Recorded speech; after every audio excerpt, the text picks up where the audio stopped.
Bom, hoje eu sou um professor de História da Arte aposentado, né? Aposentado, mas ainda na ativa, né? É, Trabalhei agora, ultimamente, os meus últimos 27 anos na Anhembi Morumbi, como professor do curso de da Escola de Comunicação da Anhembi. Dei aula em rádio e TV, cinema, publicidade, negócios da moda, design, que a universidade você vai pingando de um lugar para o outro, né? Sim. Das várias disciplinas que eu dei, a minha disciplina, eu comecei como professor de linguagem visual, que a minha formação é em plástica, né? Eu fiz belas artes, me formei em plástica, e eu sempre tive prática em teatro, eu sempre fiz teatro amador, né? Mais tarde, eu fui para a ECA fazer um curso de pós-graduação, né? Um mestrado em teatro. Fiquei lá uns 7 anos fazendo mestrado, acabei não concluindo. Meu orientador morreu e eu passei para outro orientador, que parece que não tinha muita vontade de fazer o trabalho, só colocava empecilho e eu acabei desistindo. Aí, quando eu fui dar aula na Anhembi Morumbi, a Anhembi abriu o curso de comunicação, o pós-graduação, o mestrado. E eu fiz o mestrado em TV e cinema. TV na verdade, era comunicação e educação, né? Então, eu fiz o trabalho analisando programação infantil da televisão, localizando a minha pesquisa com as crianças num programa chamado Mundo de Bikman. Você deve ter visto, Sim, porque é da sua época isso. Então, eu sim. fiz análise do Mundo de Bikman, fazendo assim um teste com dois públicos distintos. Crianças da escola classe A e crianças da escola classe B. Eu queria ver como é que era a recepção do programa, se era diferente, como é que era. Primeiro que isso era uma hipótese, né? Mas na hora que eu fui fazer a pesquisa, eu acabei descobrindo que criança é igual em qualquer lugar. E é muito louco, porque assim, Jô? Você paralisou aqui para era o mim. colégio classe A, ficava no aeroporto, e essas crianças tinham acesso a um monte de informações, né? Tinha uma classe social diferente das crianças que eu peguei na favela da Brasilândia. Era uma escola pública na favela da Brasilândia. E aí eu fui testar esses dois públicos, achando que os meninos da Brasilândia eram inferiores aos da escola, e eu acabei descobrindo uma coisa terrível. Criança é igual. O que há de diferente entre as crianças é a escola que elas fazem. Que a escola era uma coisa que meio que marginalizava essas crianças. Era exatamente o contrário. Porque a programação da televisão, eu estou antes ainda da TV a cabo, antes da internet, foi antes desse boom, foi em 96, né? Então, um pouco antes disso. Faz tempo. Então, nessa época, a televisão batia igual para todo mundo. O mesmo programa que o menino via lá no aeroporto, ele via na Brasilândia. Só que a grande diferença estava na escola que eles cursavam, porque na hora que vai fazer a análise do programa, o menino que está na escola classe A, ele tem condições de analisar, porque ele teve aula da coisa, ele teve ilustrações, ele teve um monte de coisa, viajou, ganhou presentinho. E o da Brasilândia, não. O Brasilândia não tinha nem professor, ficou 6 meses com professor substituto, que não tinha aula. Eu peguei as crianças da terceira série, quando eles estudavam o aparelho digestivo. E peguei o programa do Bikman, que ele descrevia o aparelho digestivo, né? Ele botava lá um sanduíche, punha no liquidificador, passava num corpo todo de plástico, mostrava a história toda, até chegar no cocô, que era uma maravilha, né? Porque ele era muito engraçado. E aí, a análise das crianças da Colégio Classe A era exatamente aquela, que eles tiveram aula e que eles sabiam que o intestino tinha até 11 metros e no vídeo falava que era 11. Eles questionavam isso. Está errado. É 11 metros, não é 8, como ele falou. Já na Vila Brasilândia, ninguém questiona nada, porque ninguém não teve aula disso, então já nem sabe que tamanho tem o intestino e tanto faz. Mas as observações, qual era a cor do avental, como é que ele chamava ele, a atenção deles era a mesma. O nível de atenção era a mesma. A comunicação era a mesma, mas faltava algum ingrediente aí. E eu acabei descobrindo que o que distanciava esses dois grupos de crianças era uma escola. Porque os dois estavam na mesma graduação, os dois iam tirar um diploma do colégio, só que a hora que os dois fossem fazer o vestibular, um entraria na USP e o outro não. Entendeu? Porque o menino que vai lá do colégio de periferia não dá para competir com o cara que fez um colégio particular, que teve reforço, que teve outra coisa. Então, lógico que quem vai entrar na USP é o garoto do Colégio Augusto Laranja, não o menino da Brasilândia. E a escola, então, em vez de nivelar, ela aumenta as distâncias. Isso foi um Cara, choque. A minha experiência pessoal sobre essa questão específica, eu estudei a vida inteira em escola pública, né? E agora, aí depois morei quase 8 anos na zona ali na Vila Romana. Hum. E comecei a entrar em contato com o pessoal do teatro, da dança, das artes visuais. E é impressionante, assim, eu lembro que na dança, principalmente, dança contemporânea de São Paulo, Zona Oeste ali, eu lembro que fui fazer uma vez uma atividade, assim, na Casa do Povo, ali perto da Oswald ali. O cara começou a falar inglês, aí eu fiquei meio assim, aí ele perguntou, alguém não fala... Aí o cara falou, o cara que estava coordenando, que era aqui do Brasil, perguntou, quem não fala inglês? Eu pensei, vai todo mundo levantar a mão, só eu levantei a mão. É. Aí você vê que a galera é uma galera que tem uma vivência, viajou quando era criança para Viajou para o Nova país, York, sim, fez um aprendeu curso outra de língua, inglês. 2 línguas, assim, aí eu É falei, outro aí você nível. vê que tem uma diferença mesmo que fica, né? Assim, fora a herança, né? Fora essas coisas que depois que tá mais velho, entendeu? Tem toda essa, assim, a forma de escrever um edital, por exemplo, o cara tem um domínio da lei, das coisas, da estrutura da escrita, que é difícil de você, que veio da escola pública, alcançar. Assim, Por isso que ficar falando, eu falei, nossa, é isso mesmo. Assim. esse papo de meritocracia é completamente furado, entendeu? Se todos estão no mesmo pé de igualdade, a meritocracia funciona. Agora, se você está em desigualdade dessa forma, um nunca vai chegar no lugar do outro. Então, você acaba aumentando as diferenças, né? E aí isso fica claro. A escola é o elemento mediador. O cara que tem uma boa escola, ele tem uma ascensão social, ele tem uma mudança de padrão de vida, culturalmente ele pode ter acessos a meios que o outro não tem, e ele vai dar certo e o outro não, né? Isso é bem batata. Mas esse trabalho que eu fiz assim era na universidade, né? Aí eu passei na universidade dando aula de um monte de coisas. Aí depois eu tive que fazer um outro. Esse mestrado não foi reconhecido por causa de um problema burocrático do MEC. Então, como ele não tinha sido reconhecido e eu precisava do título de mestre, eu entrei num outro mestrado, que era um mestrado na verdade, era um mestrado em comunicação e cinema. E aí eu comecei a fazer uma pesquisa em cinema. Aí eu fui pesquisar a relação entre a pintura e a fotografia, a pintura impressionista e o surgimento do cinema. Comecei a fazer a pesquisa, escrevi alguns artigos sobre isso e tal. Só que quando eu estava para começar a organizar a dissertação, aquele mestrado que eu fiz, já fazia acho que uns 8, 9 anos, ele foi reconhecido pelo MEC. Então eu tive a titulação. E aí eu parei de fazer, abandonei o curso, porque eu estava com 40 horas aulas na universidade, você não tem tempo nem de respirar, né? Porque universidade pública você ganha no momento que você está na sala de aula, né? Se você ganha 40 horas aula, você dá 40 horas aula. Não é assim que você fica 20 horas na sala de aula, 40 para pesquisa. Isso na escola particular não tem, né? Eu tenho meus amigos que dão aula na Federal, na Pública, na Unicamp, e eles falam, você ganha mais do que eu, um amigo meu da Unicamp. Ué, eu ganho mais que você porque eu dou 40 horas. Mas eu também dou 40 horas. Você está 40 horas na sala de aula? Não, 40 horas na sala de aula não existe. Eu falei, não existe na Unicamp, né, meu filho? Porque ele dá. Ele falou, não, porque esse semestre é um absurdo. Eu vou ter que ir 2 manhãs na Unicamp. Porra, 2 manhãs, cara, você não trabalha, meu. Ganha 40 horas e dá quanto? Dá 12 horas de aula? Entendeu? É meio difícil. Aí eu larguei isso. E eu estou fazendo isso. Atualmente, eu estou uma fase bem engraçada, porque com essa história de pandemia, e eu fui demitido da universidade em dezembro, eu resolvi rever um monte de coisa que eu tinha. Eu comecei a procurar umas cartas que eu tinha aqui, até engraçado que essa nostalgia começou no começo do ano. Eu comecei a revirar umas cartas para ver as cartas dos meus amigos. E eu não sei por que eu guardei todas as cartas de amor que eu recebi na vida. Eu tenho um arquivo, né, no saquinho plástico.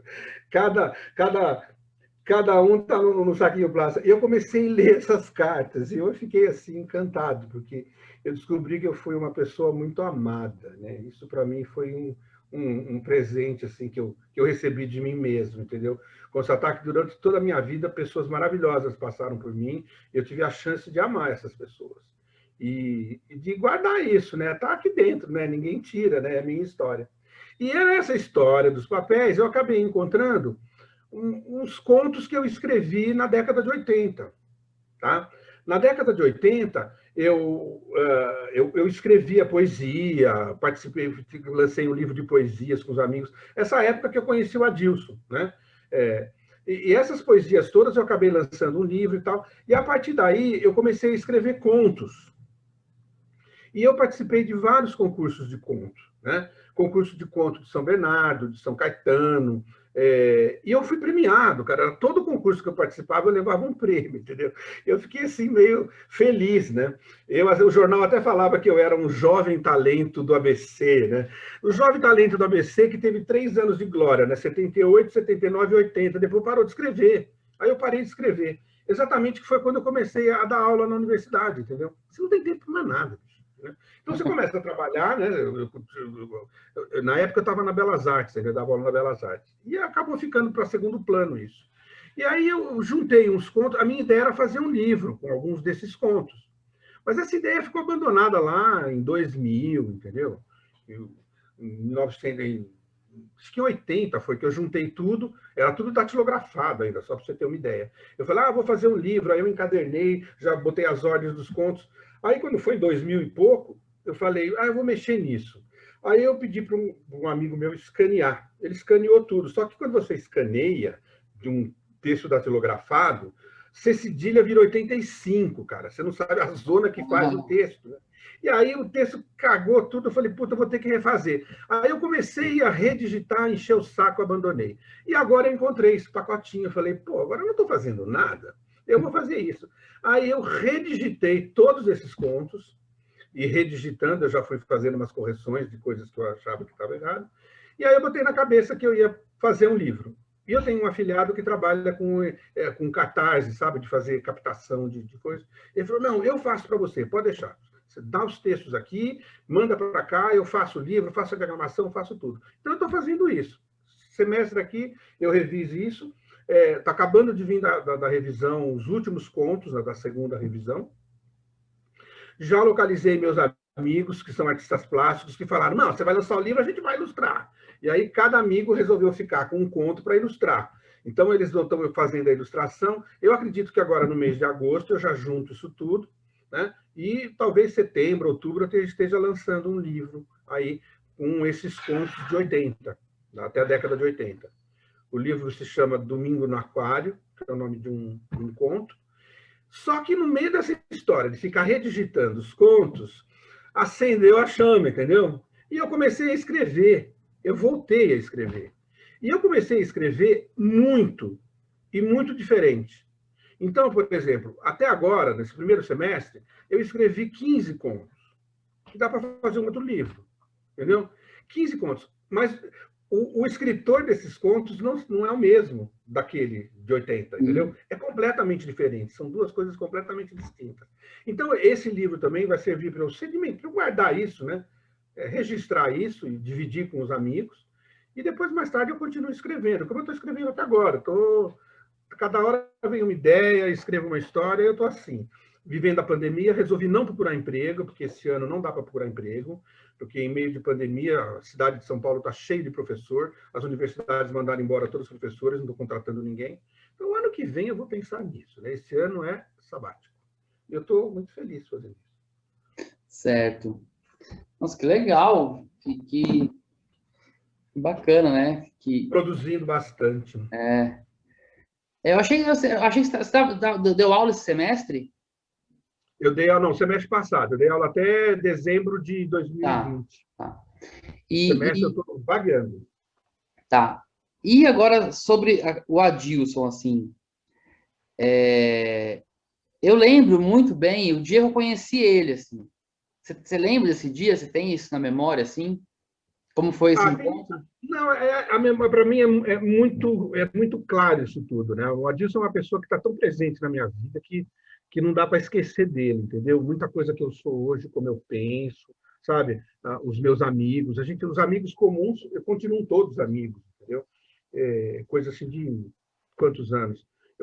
Eu não tenho datas na cabeça, que eu tenho um problema com datas, né? Mas eu acho que foi no final da década de 70 que eu conheci ele, tá? Que nessa época, a história é a seguinte, No colégio que eu estudava, tinha um grupo de teatro, a gente fez um grupo de teatro. E a diretora do colégio era ótima, ela deu a maior força para a gente, ela estava sempre lá e tal, e eu fiquei super amigo. Ela tinha sido minha professora no ginásio, e depois, quando eu terminei o ginásio no colégio, eu fui fazer colégio fora, eu fui estudar no Senador Flávio.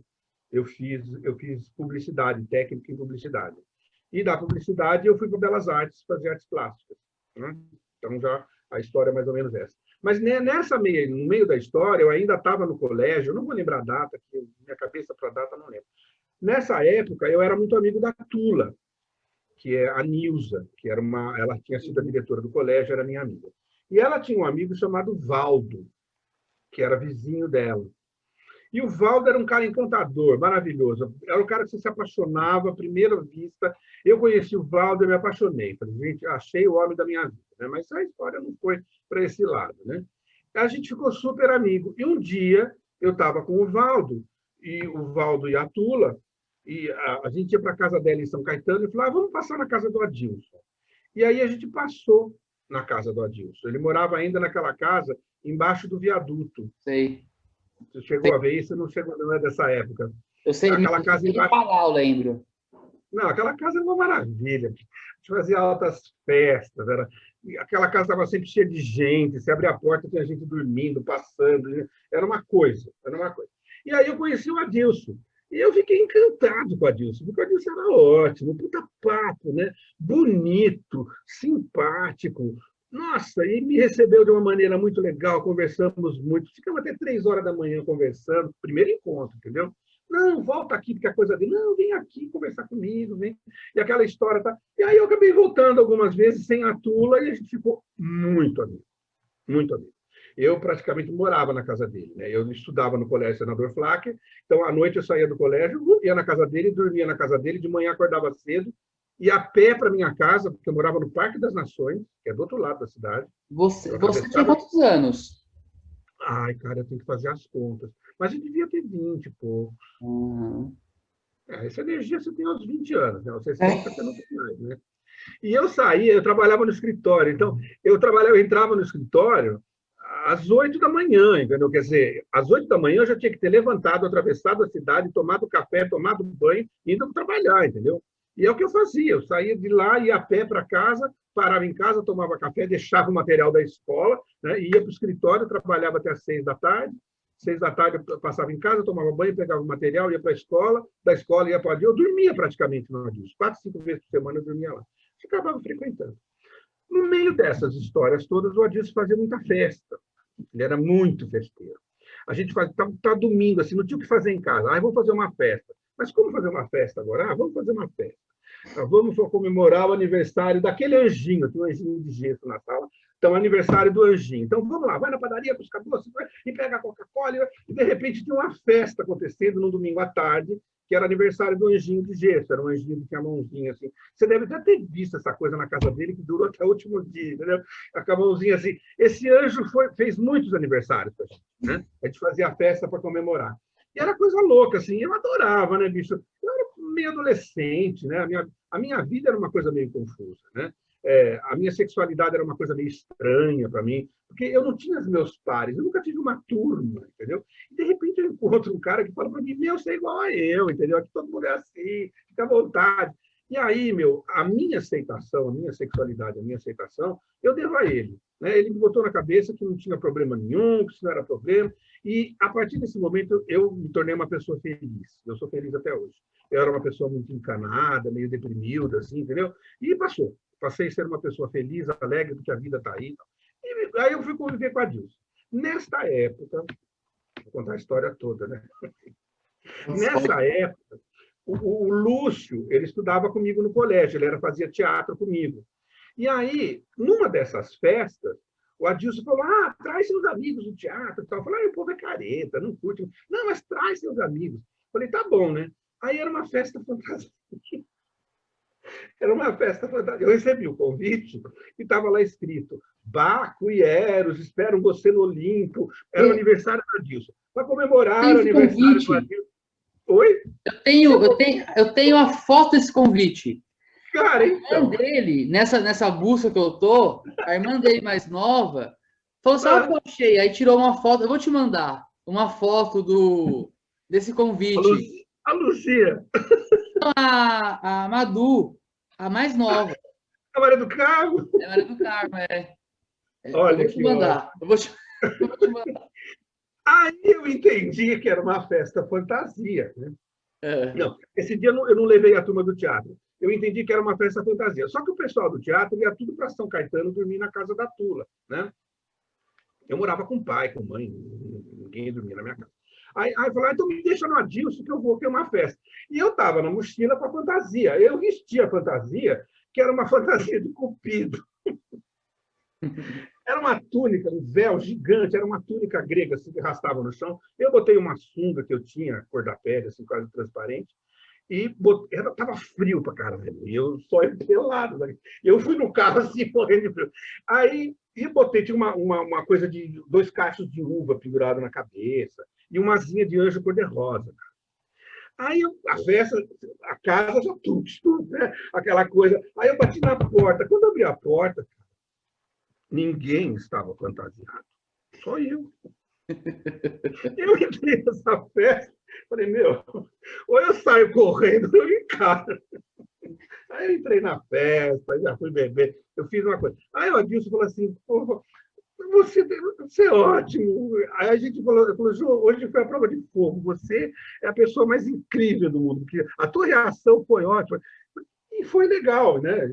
A gente fez a nossa aliança, né? Falou, puta, que legal, a gente fala a mesma língua. Mas logo em seguida teve uma outra festa, e aí o pessoal do teatro resolveu ir. E o pessoal do teatro resolveu ir, e o Lúcio foi. E o Lúcio conheceu o Adilson.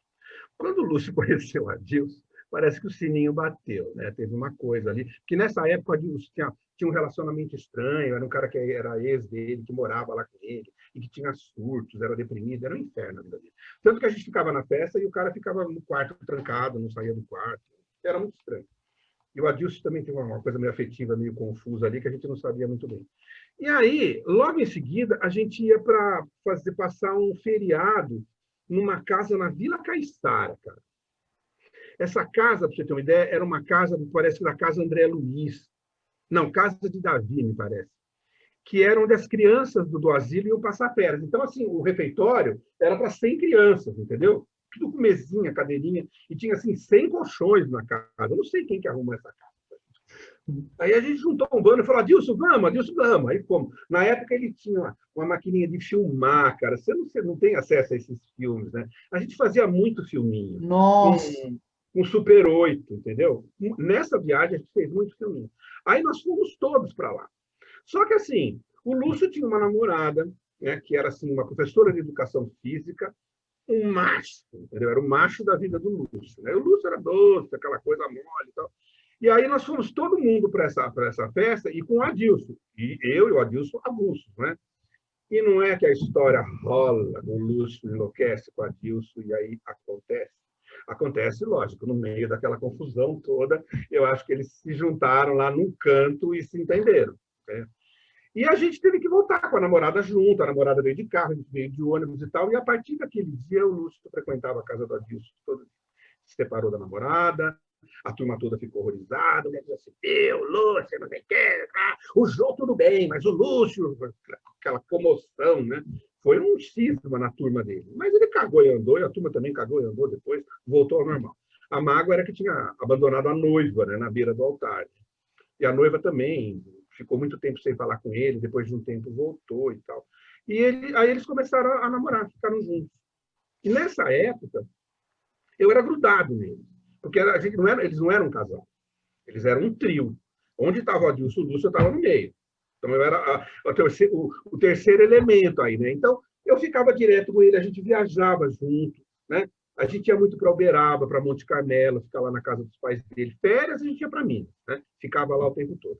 O Lúcio, na época, trabalhava na Metal Leve, ele trabalhava lá no serviço burocrático e tal, e ele acordava muito cedo, que para ele ir para a Metal Leve, ele tinha que estar no ponto de ônibus às 6 horas da manhã, sabe? Coisa assim. Porque ele estava em Santo André para ele ir para Santo Amaro. Como ele praticamente estava morando ali na Avenida Dom Pedro, ele tinha que pegar o ônibus lá que passava pela Dom Pedro para ir para a Metal Leve. Então, 6 horas da manhã, esse coitado tinha que estar no ponto. Então, a gente fazia aquelas quizumbas de vara à noite e o Lúcio não aguentava, né? 10 horas da noite, o Lúcio trancava no quarto e falava boa noite, né? Ia dormir. E a gente ficava até de madrugada. E eu também acordava com o Lúcio, porque eu também tinha que trabalhar. Então, a gente acordava junto, tomava café, ele ia para o ponto de ônibus, eu ia para minha casa, porque eu tinha que trabalhar também, eu continuei trabalhando, né? E aí eles ficaram juntos durante muito tempo. Aí teve uma época que a gente formou um grupo que era eu, Adilson, o Lúcio, a Sandra, não sei se você conheceu a Sandra. Não. A Sandra é uma pessoa importante nessa história também, tá? Tá, A, a Sandra, eu boto você em contato com ela. tá. A Sandra e a Iveli, que era uma outra amiga nossa que veio junto com o Lúcio. Então, a gente saía, vinha para São Paulo, ia para as boates. Na época medieval, era a grande boate. Né? Eu era do Durango, não tinha grana para nada. Eu falava, Adilson, eu não vou. Falou, não é dinheiro, vai comigo. Adilson me ensinou uma coisa muito importante que eu sei até hoje. Que dinheiro a gente ganha para gastar com quem a gente gosta. Eu acho que, independente de qualquer coisa, esse pensamento, eu penso assim até hoje. Tá? Eu quero fazer um programa com você, você não tem grana, eu tenho, vamos fazer com o meu dinheiro e é nosso. Entendeu? E ele sempre foi muito assim. E me deu muita oportunidade, a gente viajou junto, entendeu? Eu não tinha grana, cara. Eu trabalhava de escrita fiscal, cara, ganhava uma merreca. Quando eu fui para a faculdade era pior ainda, porque eu pagava metade da faculdade, material, tudo. Eu não tinha grana para nada, né? Viagem, essas coisas. O máximo que eu conseguia fazer era comprar passagem de ônibus, né? E a gente andava junto direto e tal. Nessa época eu conheci muita gente lá da casa da Adilson. Aí começou uma história. O Adilson sempre foi ligado ao espiritismo, né? Que ele tinha uma ligação muito grande com o Chico Xavier lá, que o tio dele era assistente não, trabalhava junto com o Chico Xavier, família dele toda espírita e tal. E aí o Adilson começou a conhecer umas pessoas que tinham um centro espírita lá em Santo André, que era a Kátia, essa figura é tão louca, a Kátia, que era uma mulher gorda, bem gorda, assim, louca, ela tinha uma risada histérica, era muito maluca, né? A gente andou muito tempo junto, a gente saía todo mundo junto, era bando, né? Era a Kátia, tinha a Nilza, também, que era dessa coisa, e começaram com a história do frequentar um centro espírita. Lá eles conheceram um cara chamado Dílio. O Dílio era um cara muito maluco, ele era um filho de 2 italianos e tal, eles bem velhinho e ele novo, sabe filho temporão? Que deve ter nascido quando ele já tinha uns 50 anos, já. Então, eram 2 velhinhos e o Dílio. E o Dílio era pancada, cara, era completamente louco. O Dílio, para você ter uma ideia, um dia a gente estava no consultório, o Adilson estava atendendo o cliente e tal, nessa época eu morava com ele, o Dílio ia fazer uma consulta com ele no último horário, marcava no último horário, porque já ficava lá, jantava, já ficava junto. O Dílio me entra no consultório tocando trombone, cara, na escada, lá embaixo, e os clientes na sala. Era o Dílio era assim, pancada, né? O Dílio era completamente fora de coisa. Às vezes ele fazia umas perguntas idiotas e tal, mas ele era um fofo, um grande coração. E ele resolveu apresentar os amigos dele. Aí, nesses amigos eram o Fernando, que você conheceu, o Fusari, que era também amigo do Fernando, que eles estudaram junto, e o Mário. O Marião. Mário você conheceu, né? Marião conheci. Mário Gordo. O Mário Gordo. Aí o Mário era namorado da Lígia. A irmã do Moacir. A irmã do Moacir. Aí era o Fusari, que era casado com a Aninha, que tinha uma irmã, que eu não vou lembrar o nome agora, que era uma fofa, e o João. Aí era o Fernando, aí o Fernando conhecia o Flávio, irmão do Fernando. Quem mais dessa leva? Essa leva que ela leva espírita lá. Aí eles acabaram criando um centro, criaram o centro espírita e frequentou. Agora, eu nunca fui de religião, entendeu? E o Adilson, quando começou com essa história espírita, ele, assim, estava lá no consultório conversando com você e daqui a pouco baixava uma coisa. Você deve ter presenciado isso. Muitas vezes. Baixava uma coisa. Agora, o Adilson era completamente descontrolado, né? Ele não tinha controle da coisa e tal. E eu é que tomava conta da coisa. Eu pegava na mão, conversava com ele. Vem cá, vamos rezar, pode ir embora tranquilo. Conversava com o espírito, me dava lição, me dava bronca. Tá bom, agora você vai embora, vai com Deus. Eu que fazia o trânsito, eu sou essa pessoa que não acredita em nada. Entendeu? E o Adilson falava assim, você você fala que não acredita, no fundo você acredita, você é mais crente do que todo mundo. Eu disse, não perde seu tempo comigo, pelo amor de Deus. Eu tenho uma história de Hã? um amigo que ele fez história na faculdade, cara, historiador, marxista, tal. E aí, sempre que eu falava dessas coisas, ele fala, isso é bobagem, tal. Aí um dia ele saiu com uma. Aí eu. Teve um tempo que eu, em Santo André, a gente fazia umas atividades e levava o Roberto Piva, o poeta. Não sei se você conheceu. Não, O não Roberto Piva tem. é um poeta paulista, um cara desde a década de 60, ligado ao surrealismo e tal. Bem interessante. E aí, eu lembro que esse cara foi para uma festa com essa minha amiga em comum, né? E ela recebeu um espírito na festa. É. Incorporou e começou a falar coisa e fazer coisas. Aí ele me ligou de madrugada, eu atendi telefone de madrugada, era ele, Caio, a fulana tá com um espírito, não sei. Tá com uma bomba gira aqui.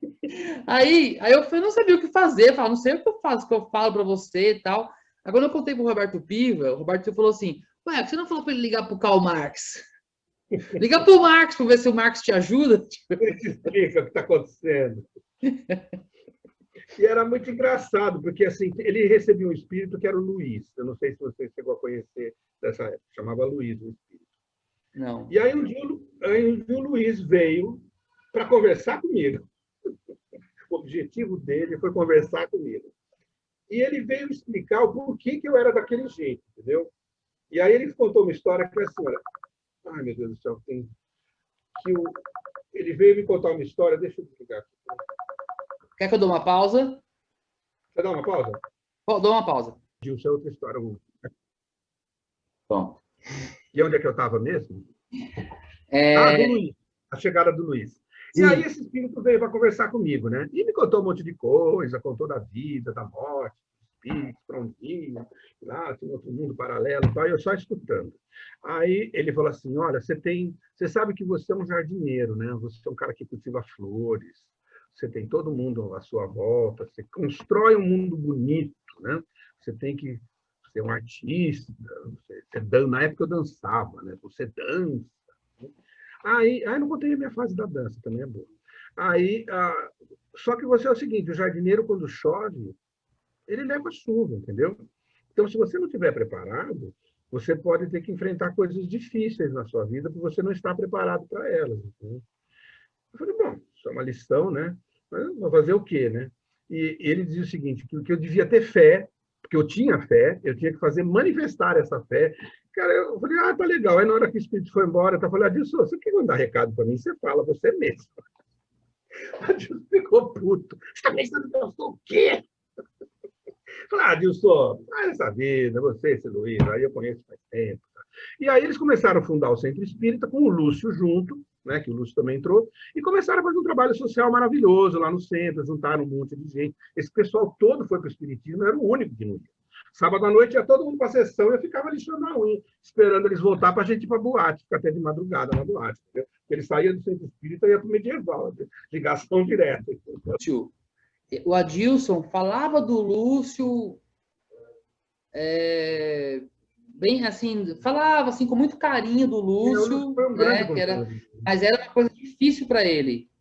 E ele nunca, assim, eu nunca soube da história do Lúcio direito. Eu cheguei É. depois, né? Eu cheguei lá, já tinha morrido o É. Lúcio. Então sempre era uma coisa que ele tocava, assim. E a conversa, você falou dessa coisa de conversar com a Dilce, dele querer ir, e ele falou, eu lembro assim, eu meio que, sei lá, falei uma coisa assim, vai sair dessa e tal. Aí ele falou assim, me deixa eu morrer em paz. Eu lembro que ele me deu uma bronca, assim. Mas nem morrer em paz eu posso. Ele falou uma coisa assim, sabe? Ele, assim, eu respeita, né? Ele falou uma coisa assim, eu lembro que eu fiquei até meio, assim, Porque chocado, na assim, verdade, esperava. né? Porque não tem saída. Por que você fica mentindo? Ele tem uma sinceridade, assim, sabe? Você não pode falar mentira para mim. Eu sei como é que eu estou. Né? É, Foi o que eu falei para ele. Você se apega naquilo que você acredita. Eu, se estivesse no seu lugar, eu estava fodido, porque eu não acredito em nada. Entendeu? Agora, você acredita, cara, se apega nisso. Você acredita numa vida depois da morte, você acredita que vai viver de novo. Meu, você tem fé, cara, eu não tenho. Não te condeno, não vou falar mentira para você. A mesma coisa também o Lúcio, Certo. também, quando estava no hospital. O Lúcio falava assim, ninguém quer falar de morte comigo. Eu falei, para quê, né? E aí ele estava... Ele estava no Emílio Ribas daquela vez. Fiquei com ele, fiquei uma tarde, passei uma tarde com ele, ele falou, ninguém fala de morte, tem todo mundo que falar, vai ficar bom, eu sei que eu vou morrer. Eu falei, lógico que a gente está, todo mundo sabe que você vai morrer, você tem que se preparar. Aí a gente começou a falar, e falei, Lúcio, vamos fazer um pacto, você vai morrer primeiro que eu. Lava essa boca, quem sabe você morre primeiro. Não, você vai morrer primeiro. A hora que você morrer, você volta e vem contar para mim como é que é. Entendeu? E se você não vier contar para mim, eu vou continuar não acreditando que não existe nada depois da morte. Ele falou, eu venho, mas eu venho para te assombrar. Eu falei, então venha, eu estou esperando. Não veio. Entendeu? Furou o pacto. A gente ficava conversando isso no hospital.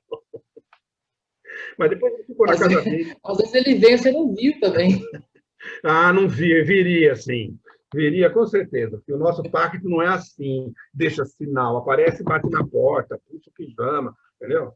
Ele falou, eu vou puxar teus pés de noite, você vai ver, você não vai conseguir dormir. Eu falei, manda rezar uma missa, você vai embora. Não tem problema nenhum. Mas, assim, a última vez do Adilson foi bem triste. E, assim, aconteceu a mesma coisa. O Lúcio morreu, eu estava viajando, o Adilson morreu, eu estava viajando. O Lúcio morreu, eu estava na Itália. Comigo também, com o Edilson, eu tava lá, assim, ia lá, às vezes cheguei a cuidar dele, assim, de limpar, dar banho, essas coisas assim, né? Mário Nelson foi muito E, presente, né?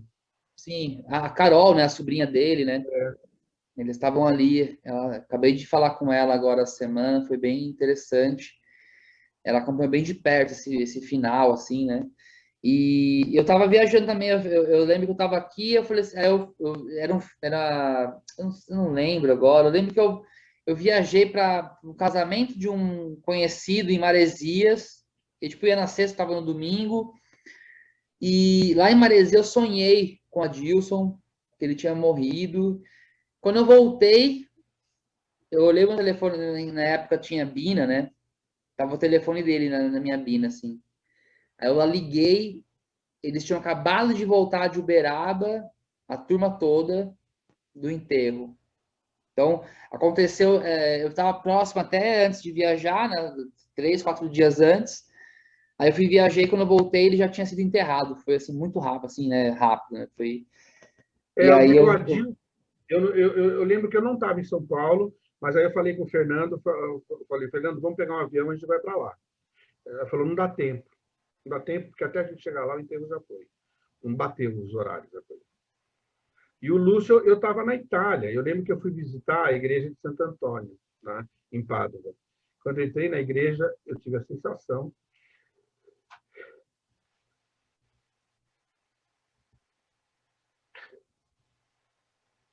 que eu não veria mais Lúcio. E foi batata. Foi o dia que ele morreu.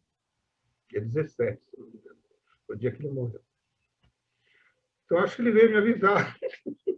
Eu achei que não, eu acho que ele veio me avisar. pode ser, né? Pode ser que esse foi o aviso e eu não entendi muito bem. E foi batata. Né? Cheguei aqui, eu não tinha celular na época, né? Nem É, hoje com o WhatsApp, né? Eu fiquei sabendo quando eu voltei. Tadinho do Lúcio. se você, eu faço essa pergunta para todo mundo, se você fosse colocar num verbo, numa ação, essa sua vivência com eles, né? Acho que eu vou até abrir mais assim esse espaço. O que que você, como ação, assim, se o Adilson e o Lúcio fosse um verbo, fosse uma ação, o que você diria? Eu acho que o verbo só não é, sabe? Eu acho que tem uma coisa assim de aceitação, sabe? O fato que eu aprendi muito com o Adilson e com o Lúcio na tabela, que é assim, como você deve aceitar o outro, né? O Adilson falava assim, louco não tem lugar no mundo. Se você não entender quem é teu próprio povo, entendeu? Quem é da sua turma, ninguém vai te entender. Então, bota na tua cabeça, você não é uma pessoa normal, então por que você fica cobrando normalidade dos outros? Né? Então, se você é todo mundo igual, é todo mundo igual a você. Então, essa ideia de aceitar o outro, o defeito do outro, o medo do outro, a limitação do outro, fala, meu, você tem que falar, porque você é limitado, você é medroso, por que você não aceita nos outros? Então, a aceitação é uma coisa que o Adilson me ensinou a ter, sabe? Aceitar as pessoas como elas são, sabe? Não ficar querendo modificar, não querendo que as pessoas sejam parecidas com você. Aceitar a diferença mesmo, né? Tem tanta gente que é diferente da gente, que a gente ama, não sabe por quê, porque a gente aceita, né? Eu acho que isso, a grande lição foi isso. E é uma lição bem espírita, sabe? Essa coisa do amor fraterno, sabe? Da amizade. Essa foi a grande história da minha vida com a Dilson, que eu carrego até hoje. Eu acho que tenho muito disso. A Dilson, assim, tá no meu comportamento, na minha maneira que eu me relaciono com as pessoas. É muito parecido, sabe? Aquela coisa de você parar e olhar e falar, meu, se liga, né? Você também não é boa coisa, né? Por que você fica escolhendo os outros, né? Então, eu acho que isso foi a grande lição que a Dilson deixou para mim. Além de todo o amor que a gente viveu junto, né? Os melhores anos da minha. Não vou dizer que são os melhores anos da minha vida, porque os melhores anos estão sendo agora, tá? Mas é que foi muito bom. Contribuiu muito para eu ser o que eu sou hoje, com certeza.